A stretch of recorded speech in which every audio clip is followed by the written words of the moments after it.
بسم اللہ الرحمن الرحیم۔ سامان سے لدا ہوا ایک بحری جہاز محو سفر تھا کہ تیز ہواؤں کی وجہ سے وہ الٹنے لگا۔ قریب تھا کہ جہاز ڈوب جاتا۔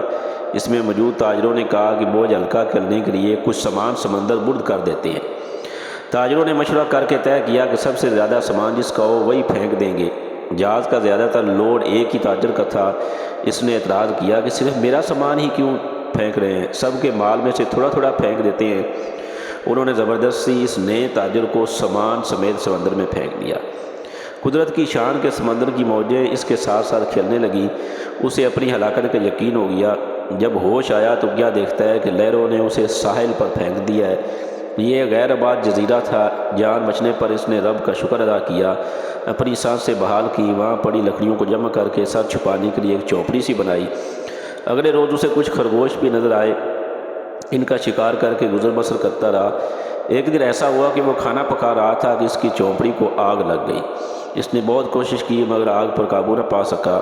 اس نے زور سے پکارنا شروع کیا کہ تو نے مجھے سمندر میں پھینک دیا، میرا سارا سامان غرق ہو گیا، اب یہی چوپڑی تھی میری کل کائنات، اسے بھی جلا کر راکھ کر دیا، اب میں کیا کروں؟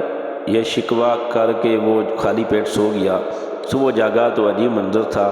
دیکھا کہ ایک کشتی ساحل پر لگی ہے اور ملا اسے لینے آئے ہیں۔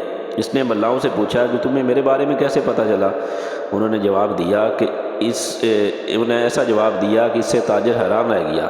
ملاؤں نے کہا کہ ہمیں پتہ تھا کہ یہ جزیرہ غیر آباد ہے، لیکن دور سے دھواں اٹھتا ہوا نظر آیا تو سمجھے شاید کوئی یہاں پھنسا ہوا ہے جسے بچانا چاہیے، اس لیے ہم تمہارے پاس آئے۔ پھر تاجر نے اسے اپنا پورا قصہ سنایا تو ملاؤں نے یہ کہہ کر اسے مزید حیران کر دیا کہ جس جہاز سے تمہیں سمندر میں پھینکا گیا وہ آگے جا کر غرق ہو گیا۔ یہ سن کر تاجر سجدے میں گر گیا، رب کا شکر ادا کرنے لگا اور کہا، پاک ہے وہ ذات جس نے مجھے بچانے کے لیے تاجروں کے ہاتھوں سمندر میں پھنکوایا، اپنے بندوں کے بارے میں وہی زیادہ جاننے والا ہے۔ اس سبق سے حاصل یہ ہوا سبق کہ حالات جتنے بھی سخت ہو جائیں، اللہ کی رحمت سے مایوس نہ ہو، ہر حال میں اپنے رب پر بھروسہ رکھیے۔